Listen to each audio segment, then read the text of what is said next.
Hey, welcome back, everyone. I hope that you enjoyed those really cool preview cards I just saw. I don't know. Did you know there's a new set coming out, Joe?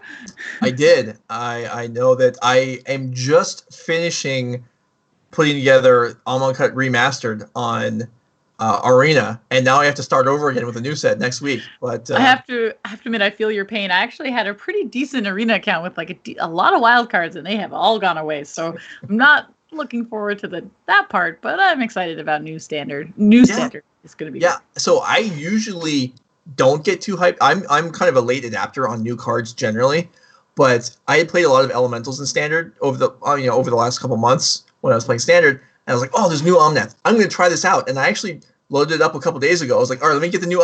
Wait, this set isn't out yet. But time is fickle these days. That's not something that ever happens to me, but it did happen to me this week. That I actually wanted to play with cards that weren't even released yet. I'm excited for some new cards to impact Historic, which has been my current format of choice. So, but that's not what we're doing today. We are playing a historical format, but instead it is Legacy. We are wrapped up with round one. We're actually heading down to round two, which I'm pretty excited about. We are going to find out who we're watching shortly, and maybe be able to even explore their deck list a little bit. I think. So we're going to watch Sam. We're going to see their deck right now. Sam Dan's playing Bant Infect. Talk to me a little bit about why the white is here. It's going to be something silly, I assume. Well, so looking at this, it's just sideboard cards. It's Swords of Plowshares, and I think nothing. Oh, I'm sorry. There's a very beautiful Rest in Peace hiding in the end there. Oh, is there? Okay, I was just going to say, too, because I remember years back seeing Zach Cook playing Infect a lot, and he explored having Swords of Plowshares and Rest in Peace in the sideboard and no cards in the main. And Teferi Time Raveler, I don't think existed at that point, but we do see. Oh, okay. So the reason why I missed the Rest in Peace is the same reason why you had trouble with Containment Priest last round. It's because it's the crazy, super cool art. This, I think, is the Gideon Spellbook. Yes, I was just gonna say I think that's the one it's from. Okay, so is just I understand Infect and stuff. Is there anything that's standing out a little bit? Like, is crop rotation a normal thing? I assume so. Yeah, I think you'll never see very many copies of it, but seeing as a singleton can fetch up your Wasteland or Inkmoth Nexus. I think that's not totally unusual. I guess in a really strange spot, you could use it to get white mana in a sideboard game. Mm-hmm. Yeah. But really, what you see, Infect we have the Infect structure, and we're kind of splashing Oko as an alternate win condition. Oh, okay. Oko is just really making its rounds, I guess. It's everywhere. It doesn't even contribute to the base game plan of the deck at all, but it's so strong it doesn't matter. And so, do we have Sam's opponent's deck? Let's see. Not sure. Looks like we do. We have David Ruiz. Ooh, Joe, this is an Enchantress deck. How do you feel about this? Are you excited? I mean, I did play Enchantress. This is the deck I was going to submit for this weekend. This is the deck I've been working on a little bit. So there are some differences here. We have black mana, which I did not have. We have Miri's Guile, which is a card pretty commonly seen in Enchantress, as it's kind of a Sylvan Library. Maybe we can bring that up because it's a card people might not know. It's a Sylvan Library that doesn't have the draw option.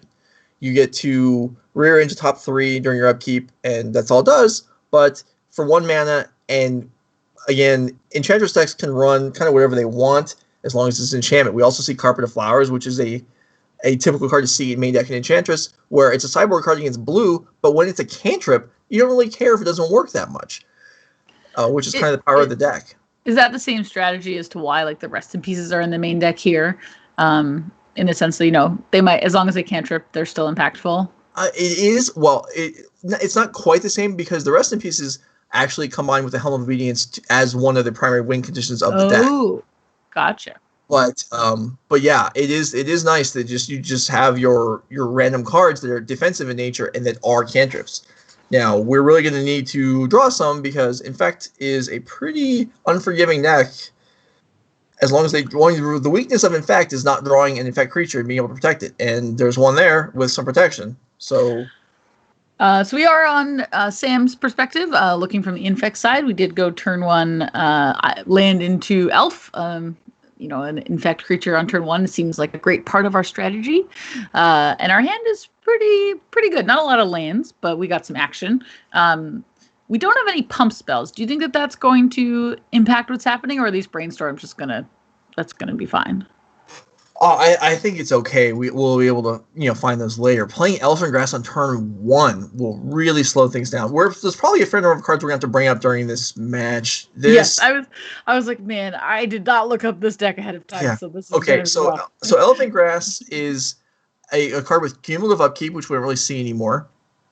Black creatures cannot attack at all. Every other creature, it has the Ghostly Prison tax. You have to pay 2 to attack with it. So that's great and all, but things are progressing quickly here. It got Force of Willed, and I'm going to say this is very surprising to me.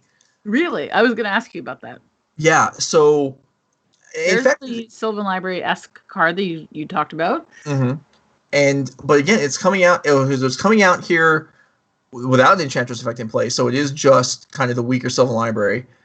But we Force of Will to Elephant Grass. That is not a move that I personally would have made. I would save. In almost any scenario, I would save all my counter magic for the Enchantress effects. Mm-hmm. And instead... do you think Daze will just help with that, though? I guess we didn't draw Daze until after we forced. Yeah, we found the Daze later. But even so, Elephant Grass is a card with cumulative upkeep. And our opponent's playing it on turn 1. I just wanted to double-check if we have lethal here. Sorry to interrupt you. No, that's fine. I think we... don't quite. We're a mana short. Oh, we're one. Oh, wait. So Vines of Vastwood to pump requires the kickers, which is double green total. Gotcha. Okay, so it's 2 green to include with the pump. Correct. Okay, so we are going to invigorate anyway, putting our opponent at 8 infect, which means that just a regular old attack next turn is lethal. Right. That's a lot of pressure for the Enchantress deck. How can they really come back from this? Well, there are removal spells. We'd have to go back to the deck list again to see what exactly they are. Because there are basic forests in the deck, there's not going to be copies of On Thin Ice, which is the cheapest removal spell that Enchantress could play. We did see the Elephant Grass already. An Elephant Grass here wouldn't work because now the tax can just be paid. Right. Looks like we're developing all of our enchantments, but not really stopping the infect side. Is this like a common thing that happens in game 1 where, Enchantress is really more proactive than reactive? We did get some white mana. Yeah, so the white mana off of the Carpet of Flowers would cast a Solitary Confinement, which is going to get dazed and end the game. So a couple things. Can we pull that one up, actually? Well... Okay, we'll head back and see us first. So go ahead and talk me through what you were thinking. Yeah, so we can bring up Confinement in the booth now, which we couldn't do last month, so let's go ahead and do that. And then we'll get to the deck list. But, so a couple things about that. One, in fact, obviously just pulverized Enchantress in that game and countered 2 defensive spells. I think if I was playing that game, I wouldn't have countered either one of those spells, and yet it worked out great, and the game was won easily.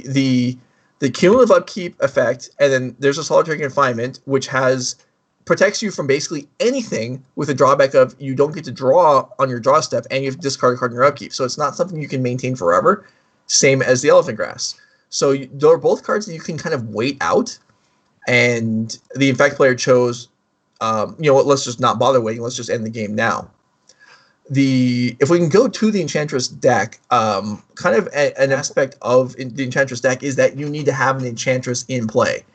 And it looks like David kept a hand that game without access to one. Now, I didn't actually check and see if we were on several mulligans or not, but we have access to probably, it looks like 10 Enchantress effects, counting the Green Sun Zeniths.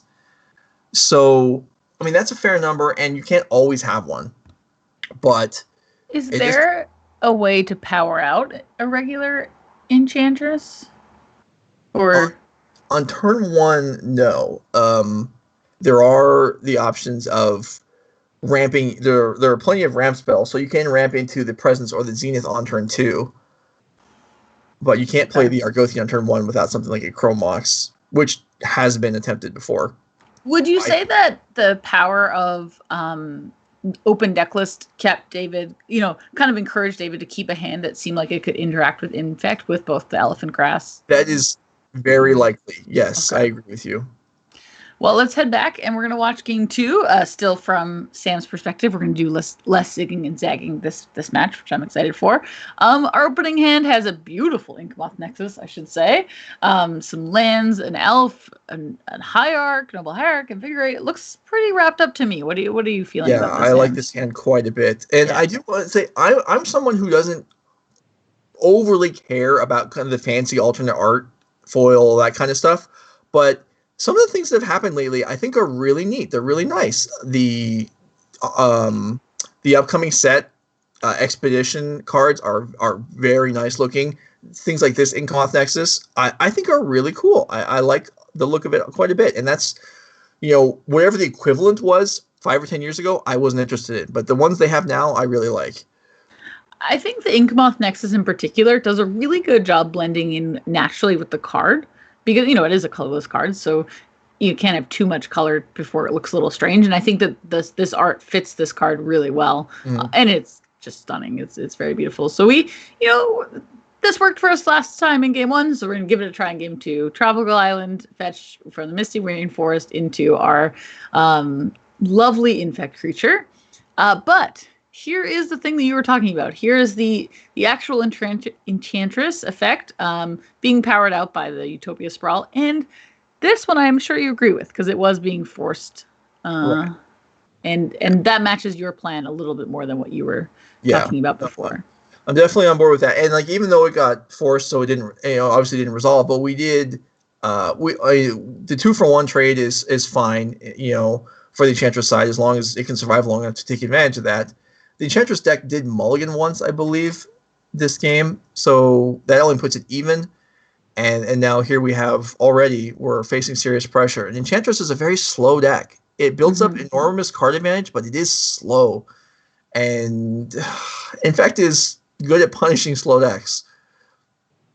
Okay, so this is an addition I wanted to talk to you about, but we had a lot to do. Destiny Spinner, I know that one. What's going on there?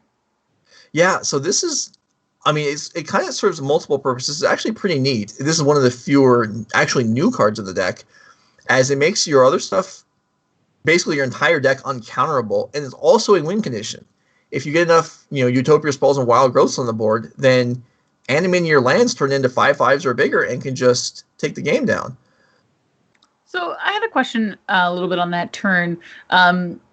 We had a potentially chance to attack with the Glistener Elf, and be able to blow out a block. Was there no consideration to do that?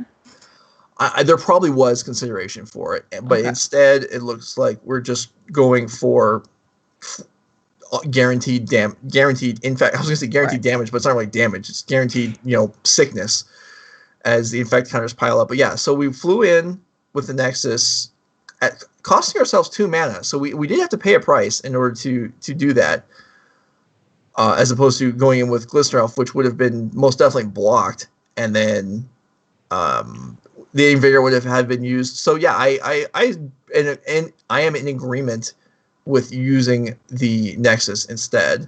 Okay. So just to catch us up, that Oblivion Ring, while it could have been spell pierced in the sense that there wasn't 2 mana to pay for it, Destiny Spinner coming in clutch and not allowing it to be spell pierced, it does mean that our turn, our lethal plans are a little slower because our Noble Hierarch was taken. So we got our opponent, or Sam got David down to 9 Infect, or up to 9 Infect, depending where you're counting. Didn't draw anything super reasonable for the turn with the Spellskite. We're passing back. So this feels like a turn for David to, if they can, get an Enchantress in play and start going off. Is this something you'd want from this turn? Because we would need something. We need dead next turn. Something like an Elephant Grass actually would help here because the tax can't be paid on the Inkmoth Nexus, but it looks like we're not going to get that far. This is a classic way that Moto has decided to end the match by taking forever to end the match. So that does have Sam Dams winning that match in 2 games quite quickly, I will say, with their Infect deck. have to admit that's kind of how I saw the match going. I know an Enchantress is a really cool strategy, but it is pretty slow. And in fact, is quite good at punishing that. Yeah, it is. And I do feel like among Enchantress builds, if that's even such a thing nowadays, or even ever, this was even a slow Enchantress deck, as we didn't have the On Thin Ice, which is a card that, similar to, like we were talking about, the Carpet Flowers, which is kind of a sideboard card that you can main deck because it's a cantrip enchantment in the deck. The On Thin Ice is a cantrip, Swords of Plashers that you can main deck, because even if there's nothing to kill, you can just cast it and draw a card off of it. And the choice was not made to play that in this build, and I think against an aggressive creature deck like we just saw, that proved costly. So we are, luckily, Magic's great. We do get to go see more Magic, so we're going to head down. Well, first of all, before we get too excited, I'm going to show up some deck lists, not head down. So it looks like we're going to be watching Ryan Marvin playing lands. We'll just quickly scan this. I don't see anything super outrageous for this lands deck. Of course, there's tons of lands, some crop rotations, and some other stuff. Anything standing out to you here? No, I mean, we have a very small black splash, it looks like, for, well, okay, not that small, for Abrupt Decays. Yeah. So, yes, John Lands deck. I wonder if this is the list that beat one of your Eldrazi brethren in the first round. No. Certainly a John Lands deck did win one of those matchups, so that might be this one. So yeah, this is basically where Lands has evolved to at this point. If you're coming from a 5 or 8 year gap in Legacy, it'll look a little different because they're not all 4-ofs anymore, but it's the same cards, it's the same deck. It functions how it used to. It's a Life from the Loam powered engine that eventually wins with the opponent being crippled by land destruction or with flying 2020s. Okay, let's check out our opponent's deck list and see what they're up to. Or instead, oh yes, we will. Okay. We will see Samuel Graebner? Yeah. On Rug Delver. Speaking of things that might not have changed in 8 years, Rug Delver has really been, a deck that has existed. But I will say this looks very different. Not very. It looks different than it used to 8 years ago. I say Oko probably being the thing that makes it the most different. Everything else, I guess, is pretty standard. Though that Hooting Mandrills, how do you feel about that card? Yeah, so Hooting Mandrills is kind of, I wouldn't say replaced Tarmogoyf, but provided an option. And so now we see one of those. There was also a Nimble Mongoose era, would you say? There definitely was. Nimble Mongoose was around for a long time. But we do see Tarmogoyfs still sometimes. We never see Nimble Mongoose anymore. Oh, yeah. Poor Nimble Mongoose. But yeah. Oko and Dreadhorde Arcanist are really the cards that have... Oh, Dreadhorde Arcanist, of course. I was like, oh, that one powered up this deck. Yeah. Okay, well, why don't we go see these cards in action? Let's head down. It sounds like they have just begun, or shortly just begun, Game 2.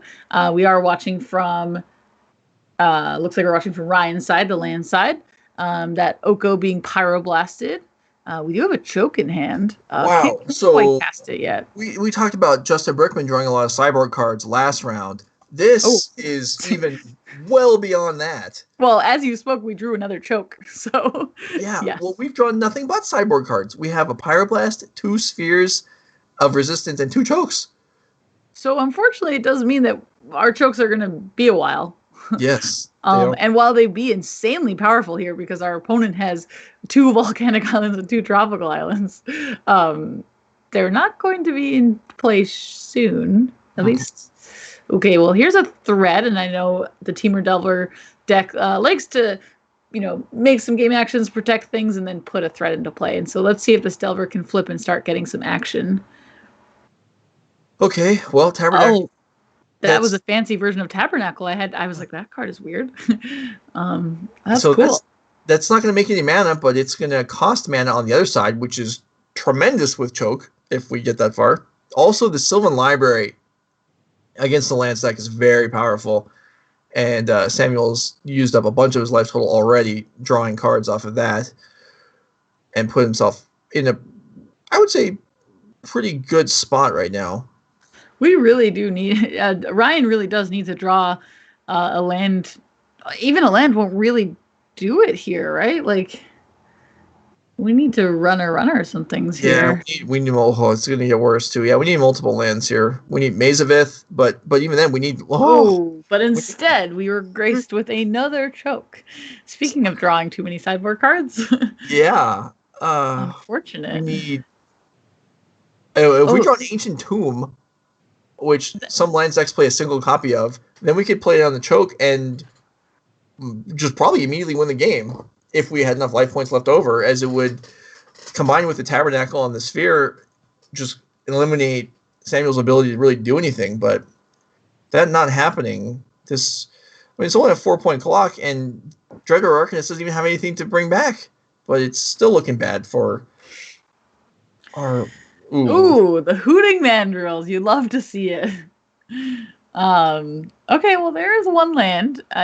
Unfortunately, it just isn't going to be enough, right? Like,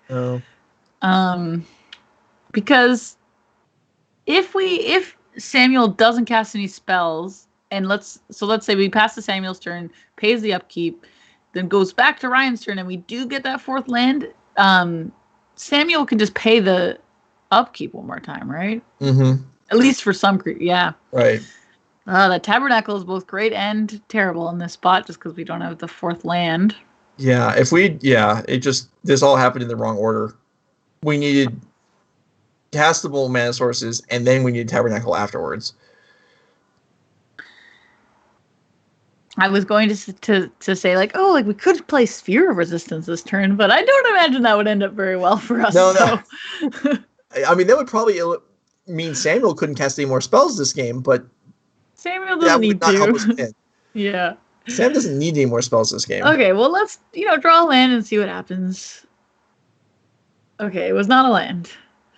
So we're going to concede that one. And that does mean we get to see a game 3, which is pretty exciting. But first, you get to hang out with us while the players sideboard. Well, I know that we just... I'm sure chat's thrilled about that. I know, I am. We didn't really get to see too much going on. That game kind of happened pretty quickly. Is that typical between the lands and the Delver matchup? Is it that kind of like exchange, land a threat, win? Or yeah, definitely a matchup where you want to get the threats down early. We saw the Relic to Hand of the Graveyard from the lands side, but that was, if we had drawn, out of those 2 spheres and 3 chokes, if we'd drawn 2 of those and 2 more lands, I think we could have seen the land side prevail there. And like it did in game 1. I think Lance is ahead in the matchup. Okay. I will say that I do find a little bit of irony and humor in a deck named lands getting mana screwed. It just feels a little unfair. It's they put so much effort into putting lands in their deck. But it's not like lands, in the past there was it was originally called 43 lands. And now they're only playing 35 lands. So really they're cheating by 8. That's a huge margin. So maybe they don't deserve to get, there's 33 land in this deck because 2 are in the sideboard. So yeah, I don't know. If you were playing whatever deck you're used to playing and then you cut 8 land, you would deserve to be land screwed occasionally. So maybe that's just all we saw right there is just desserts for Ryan Marvin and his Jund Lands deck. I'm not quite sure. Oh my goodness. This is really funny. I was about to bring up, I think that Ryan sided out a choke because we saw 3 in game 1 or game 2, sorry. And I think I only saw 2 in the sideboard when we were just leaving. And I know I saw 2 because they are in our opening hand. Those chokes really want us to hang out. Unfortunately, the rest of our hand is, not a lot of colored sources going on here. We do have the Mox Diamond. Is this something you're happy to keep? I don't know about happy, but I think it's possible. If we go Mox, Gamble, Wasteland, Gamble for Loam, that, we could do that. It's not great, but we could do it. Okay, looks like we did all the things up until the casting the Gamble. So let's see. Yeah, looks like we are casting that Gamble. And so the card you would get here is Loam. I would have to imagine so, yeah. Okay. It looks like that is what's happening. and we lost a choke, which we have surplus copies of, so that's okay. Wow, we did. That was fantastic. Okay, so we're feeling a little bit more set up here on the land side. Let's check out what our Samuel Delver opponent is up to with the Relic of Progenitus. It's gonna cause us some issues if our plan is to Life of the Loam for the day. Yeah, this would be a spot where we're really hoping to lose the Life from the Loam to the gamble, and we didn't. And we drew land. Okay, that's something. But are we still not in good shape? You know what? I think we just throw the choke out now. That's tough because it can get dazed or forced. But landing here would be pretty nice. And this Loam is kind of capped on what it's going to be able to do since the Relic was drawn anyway. Thank you for carrying the show, Joe, as my dad stopped by my window. But we will continue.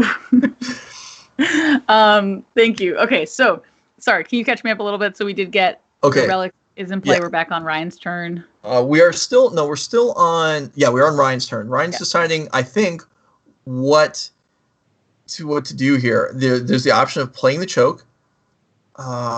Instead, we're just going to Ghost Core the Volcanic Island, putting another land in the graveyard to make our Loam. Even though we're only going to maybe be able to cast it once, we can now have multiple targets for the Loam to hit. I have a question. Yes. Joe, correct me if I'm wrong. Doesn't Ghost Quarter give our opponent a basic land? Oh, it absolutely does. Oh, okay. Our opponent doesn't have one. They do not. And awkward. And that's something that open deck lists would obviously have an impact in. Although traditionally, the 3-color Delver decks, you wouldn't expect there to be basics. But with open deck lists, you would know for sure.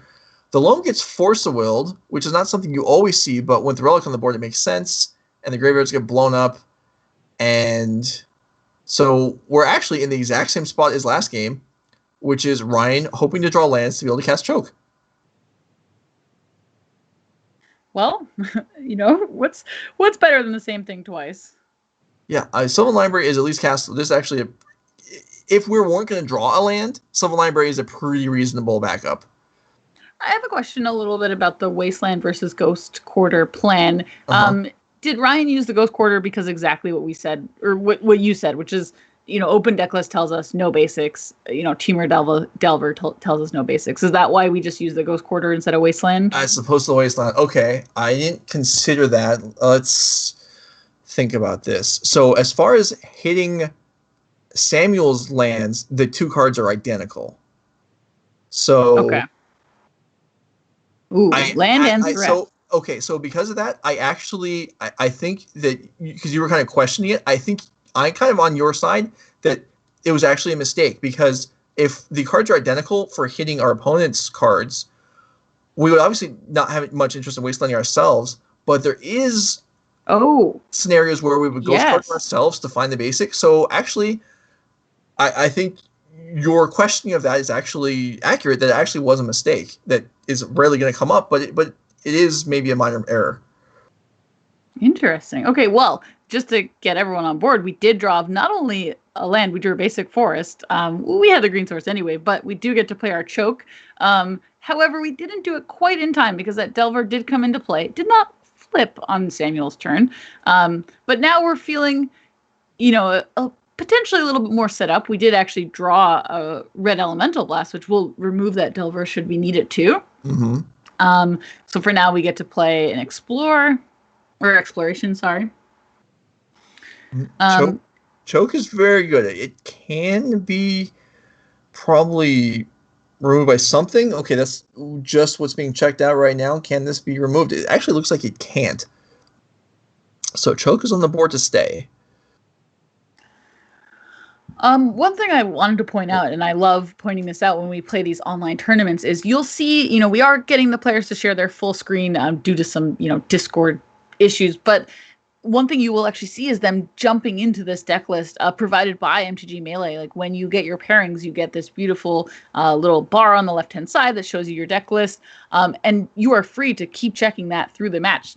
Can my opponent remove the choke? Do they have any basics? And I absolutely love using that both as a player and, being able to see it here. And it's like you can tell that the top level players are keeping an eye on everything and double checking that that they know what's going on. Yeah, and as new things change, you might want you reference it and you go back and check.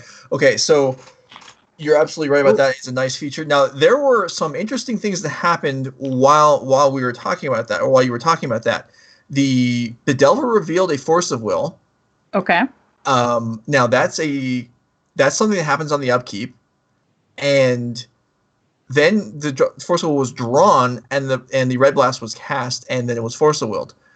This is something that could have been avoided. Ryan could have cast the Red Blast when the Delver flipped, revealing the Force of Will that wasn't yet in hand, and did not choose to do that. And so this Delver at least has a potential for it could have not been in play right now, and it seems like a kind of a regrettable choice, I would say. Okay, so we are drawing our pieces of the lands deck. We have our exploration. We now have our grove. Are we getting into place? Like, how are we feeling? I feel, I mean, we need to be able to, basically, we need to draw more ways to stop the Delver than our opponent draws free counter magic. And that could happen. Punishing Fire would be a tremendous draw. Okay. Yeah, that's if we draw a Loam here, that could have been... Loam would be nice. There are lots of things that would be really nice, and we have a few more turns. But to just to finish on that potential Red Blast, I feel like the safest play would have been to do it main phase before playing Exploration, so it could not have been Spell Pierced. Right. That didn't happen. We played the Exploration. Then we passed. It flipped. The Force of Will flipped. I really feel like you had to be fired there. It was not.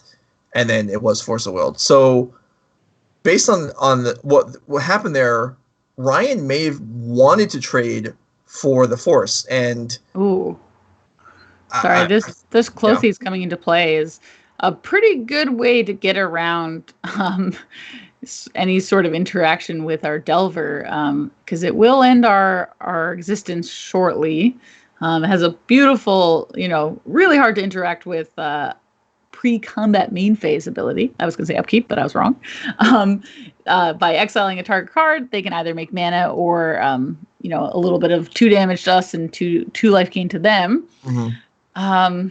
So I will say one thing I wanted to talk about was, our opponent was really keeping those fetch lands unfetched until Samuel had a spell to cast. And that's one way to play around chokes. So yeah, definitely.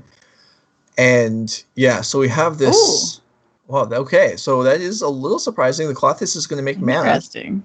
I was actually going to say I was going to joke that the mana ability was never used, and then I was extremely proven wrong very quickly. Well, we get to see a little Hooting Mandrill action. I love it.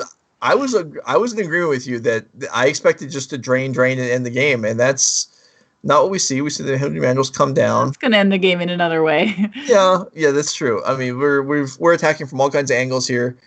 The land stack is out of options. Rough. We did have a pretty decent opening hand, but I just think it didn't manage to come together. So we have Samuel winning that match there in 3 games, which potentially wraps up our round 2.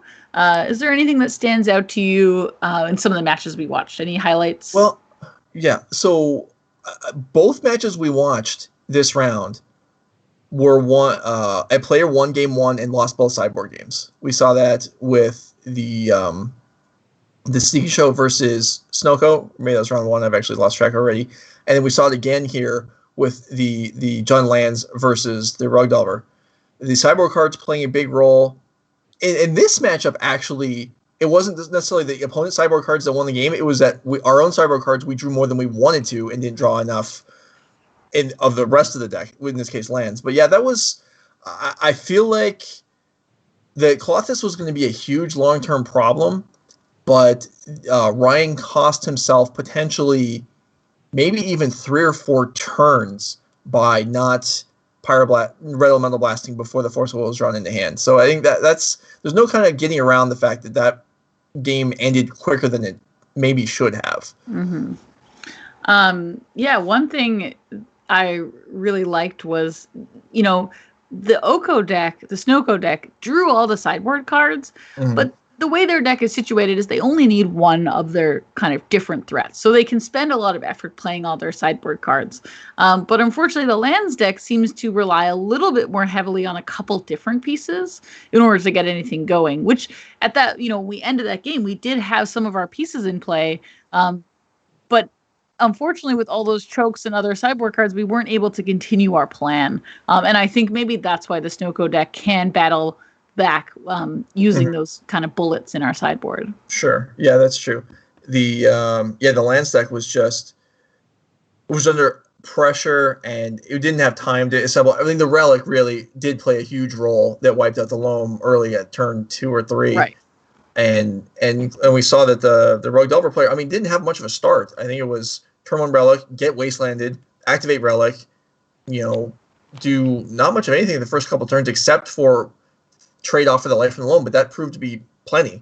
And then Delver, handled the rest alongside that. Klothys is, I'm continually impressed by Klothys' ability to dominate games, or at least play a significant role in games without ever actually animating.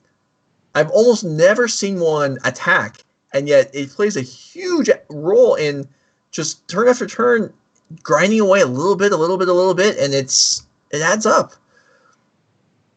It's funny. I've been wanting to talk to you a little bit about standard power in Legacy, which I think we can save for another portion of this podcast of this cast. But for now, I think we are ready to resolve this round and potentially head into a break. All right. Well, then we'll be back in a few minutes for round 3. Okay.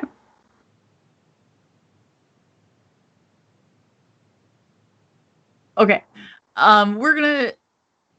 We are gonna go into this break. I promise. It's going to happen.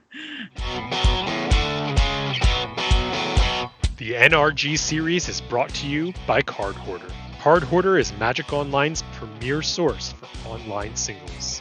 Take advantage of their loan program so you can always play the hottest Tier 1 deck. Borrow from their huge inventory of Magic Online cards for a low weekly fee with no hassle delivery and returns. You can try out their loan program today with a free 5-ticket loan account. Get more information about Magic Online's top source for cards at cardhoarder.com.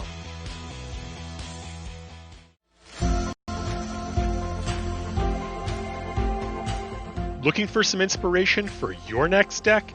Check out the top performing deck list from today's tournament at nerdragegaming.com. You can also take a look at our coverage archives, metagame breakdowns, deck lists from previous events, and more. NerdRageGaming.com is the exclusive home for everything NRG Series.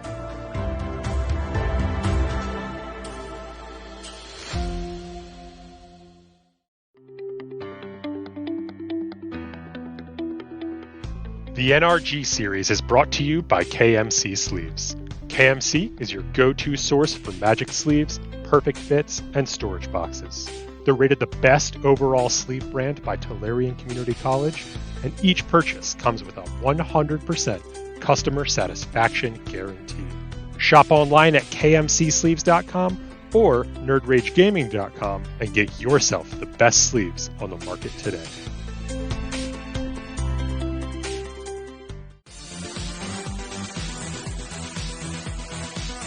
NerdRageGaming.com is the place to get your hands on all the hottest Magic singles. Browse our full selection of staples from every format and shop an exclusive inventory you won't find anywhere else. Shop regularly and get rewarded for each purchase with our customer rewards program. Automatically earn store credit each time you shop and work your way up to 10% back on all orders.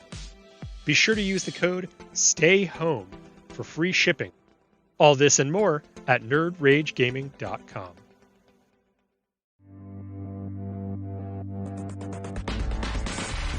Follow the NRG series on social media on Facebook, Twitter, YouTube, and Instagram. You'll find information on upcoming events, important announcements, event recaps and VODs, plus behind-the-scenes photos and videos directly from the NRG series. Connect with us today.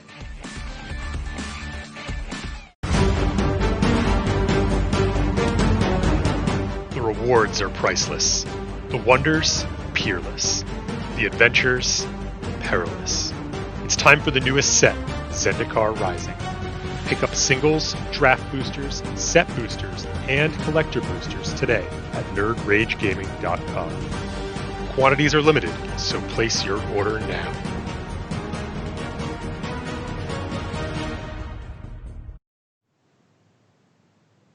Welcome back, everyone. I hope you enjoyed that little ad reel as we didn't actually wrap up round 2.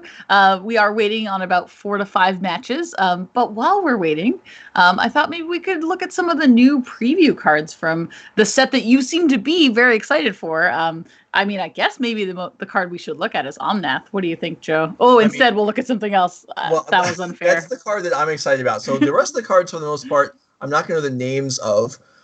This first one here, Blood Chief's Thirst for a Black. This is the new Fatal Push equivalent, which has the added little bonus of being slightly less efficient. Let's go ahead and go back to that one.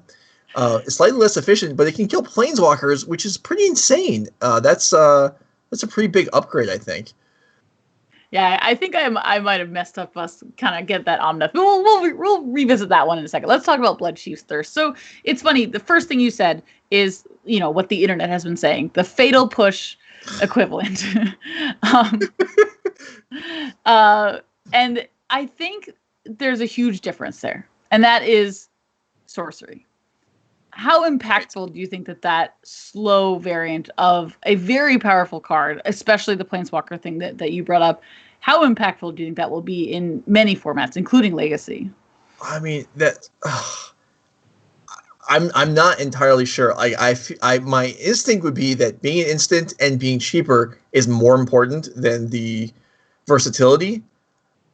But that's really probably not true, because being able to kill something for 2 mana or less covers most of the things you're going to kill. Most of the time, we're fatal pushing, a Tarmogoyf, a Delver, a Dreadhorde Arcanist. Yeah, sure, or whatever we're killing in in lower powered formats, which is probably still Tarmogoyf in Modern.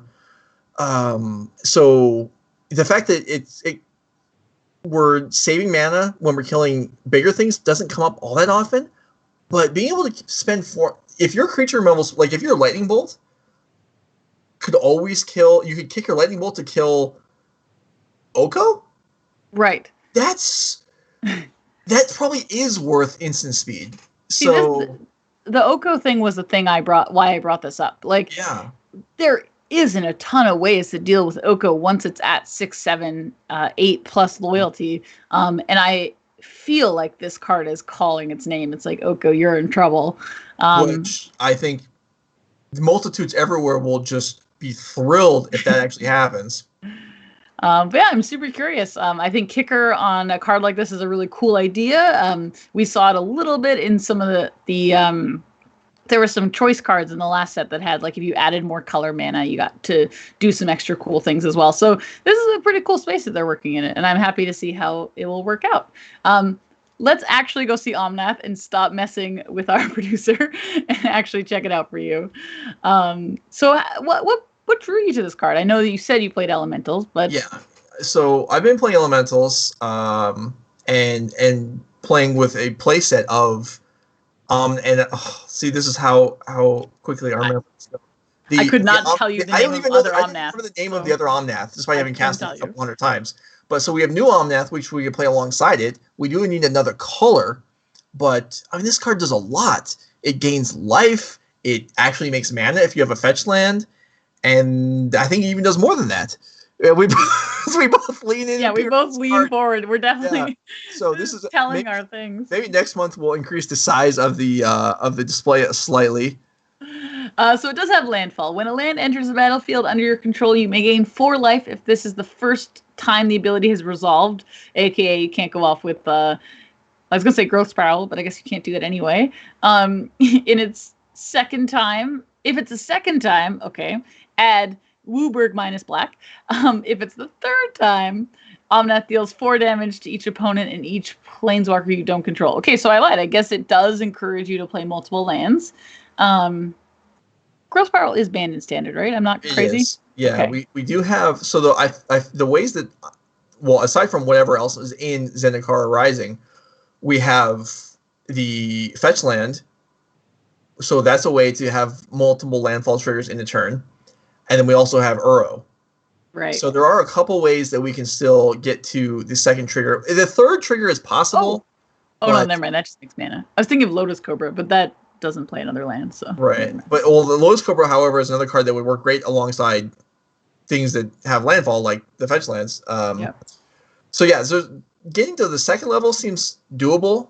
Getting to the third seems tough, but the fact that it doesn't hit creatures anyway makes it feel like it's probably not that relevant. But just having a 4-drop body that gains life can really go a long way towards stabilizing in a deck that, I mean, if you're spending all 4 colors, you probably do need some stabilizing because you're probably behind at that point in the game. Yes. Okay. I will say this actually works well with Risen Reef, but I don't actually know if Risen Reef is rotating. Well, that's possible also. I'm not sure either, but okay, sorry, it is rotating. And then actually chat chimes in with Cultivate also working extremely well with this, and that is true. I like that. That gets you to at least the second level for free, in the sense that, oh wow, it actually works really well with Cultivate, because then you get that 4 mana. Mm-hmm. Yeah, that's tremendous. Cool. And Cultivate's a card that you're probably, if you're playing a 4-color card, you might be playing in the first place. So it's nice that it gives value to kind of the mana wrap spells later in the game once you don't actually need the mana sources anymore. Why don't we check out another card? This time will be Dealer's Choice, whatever's up. Oh, hey, Lotus Cobra. This is a powerful reprint. Like, do you have feelings on this coming into Standard?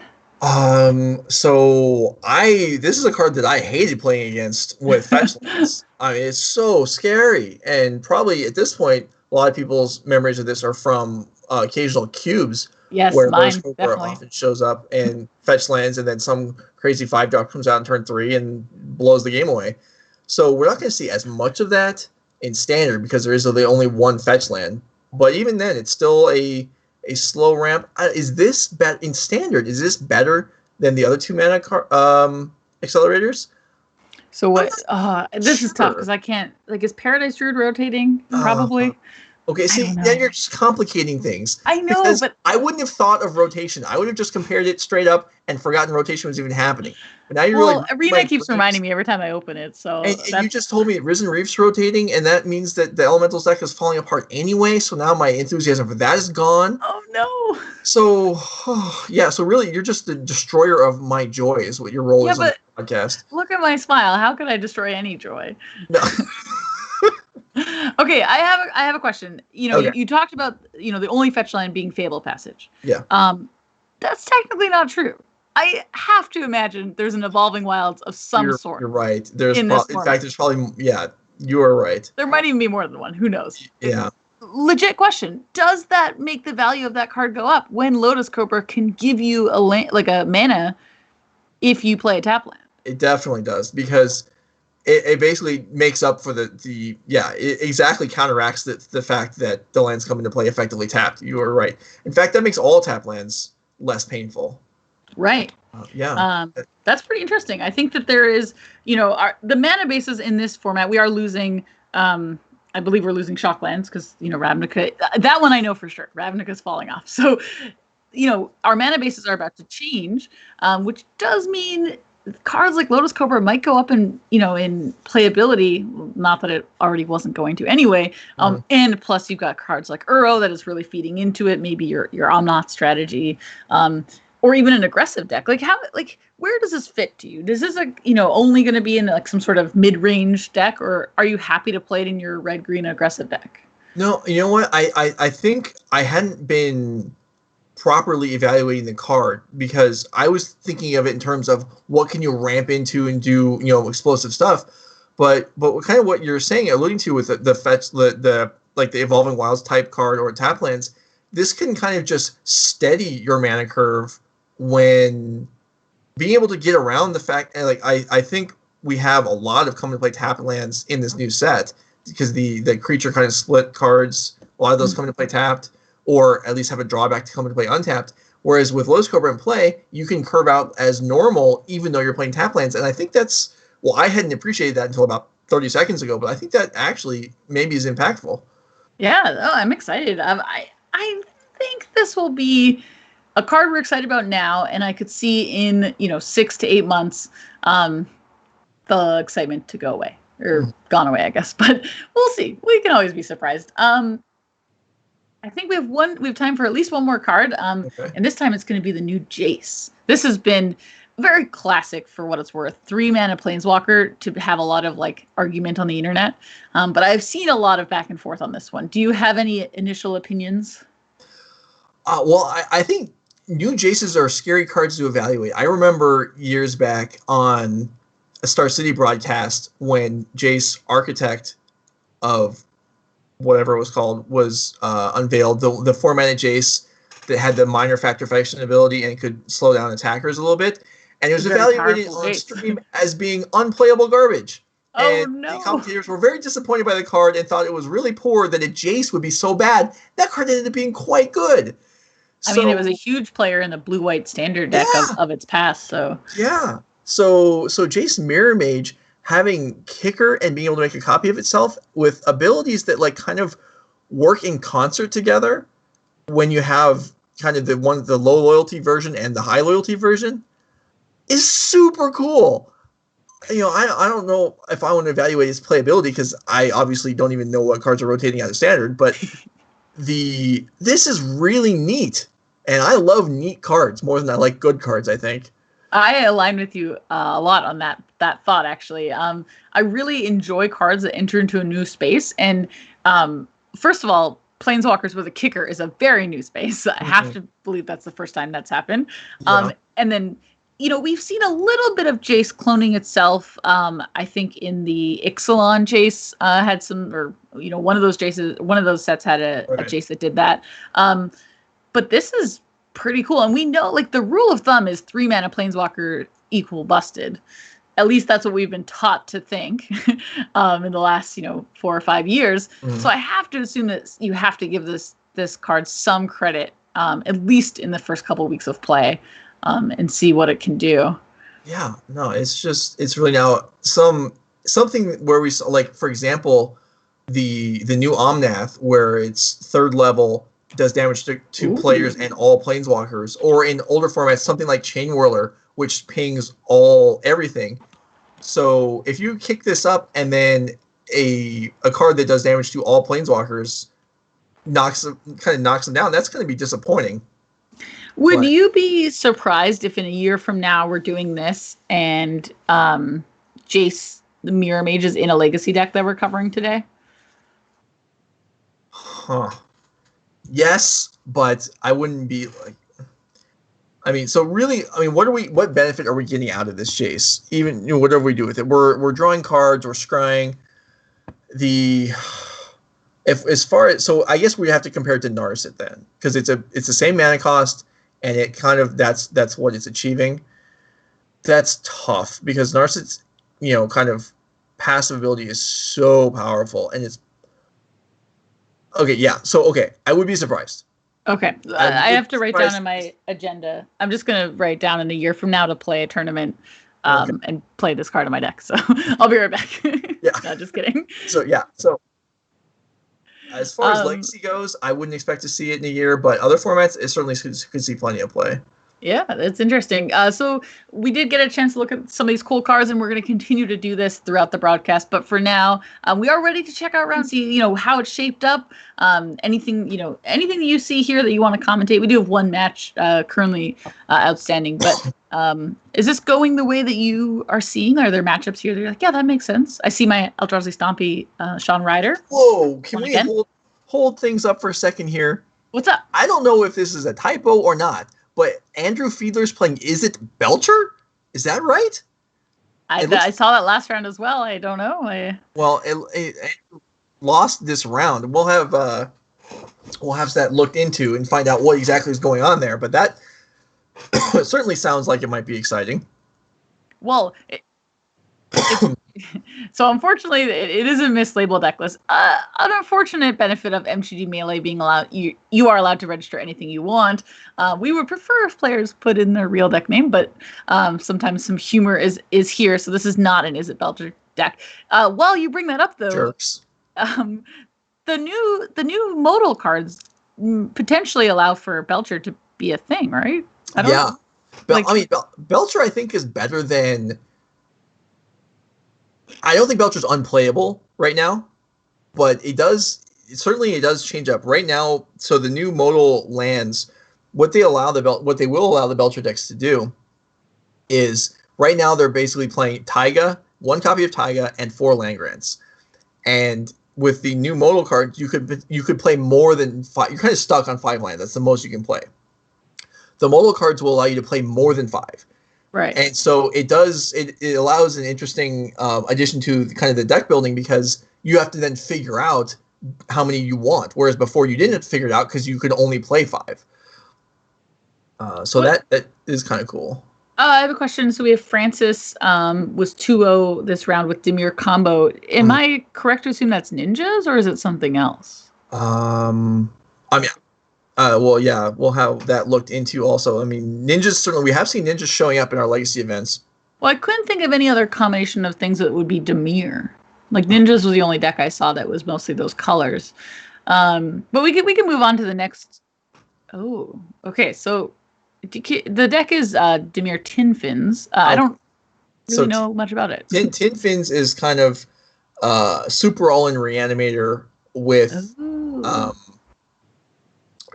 trying to win. It's never trying to reanimate and pass the turn. It's trying to reanimate and win the game immediately.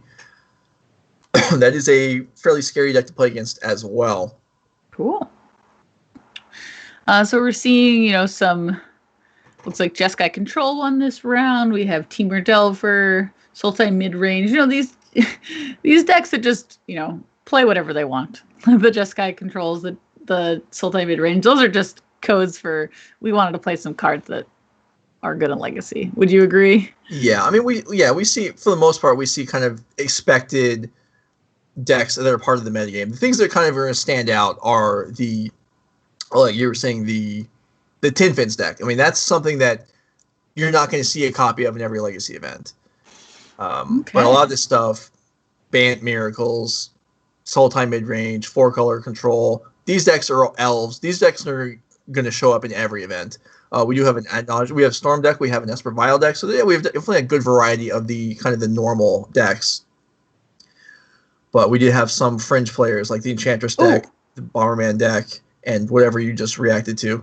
Oh, I know what it is. Bant Belcher. Can we get a double check on that one? Man, is there just a conspiracy to trick us with all these Belcher decks? Eldrazi Stompy did win this round too, so thanks for following my Eldrazi watch. There is a ninja deck here. Andrew Woltice. Well, as is expected, we are tricked once again. The Bant Belcher deck is not a Belcher. It is a show and tell Eureka deck. So, sorry. Well, that's still actually pretty cool, to be fair. Eureka is not a card you see every event either. Has at least won one match. So, yeah, that's... I was wondering how excited you were about this Azorius Bomberman deck, though it does look like they did lose in round 2. Well, Bomberman is, I think Bomberman might be 0-2 now, but... Oh, right. Bomberman is kind of I thought Bomberman was pretty interesting when it was not kind of the all-in 0-mana artifact deck. It's probably better this way, but I thought it was more interesting the other way. Okay, well, thanks for kind of going through the rounds with us, or this round with us. We are wrapping up round 2. We're just waiting on that one match to finish, and then we're going to head into round 3. So for now, we'll take a quick break, and we'll see you on the other side.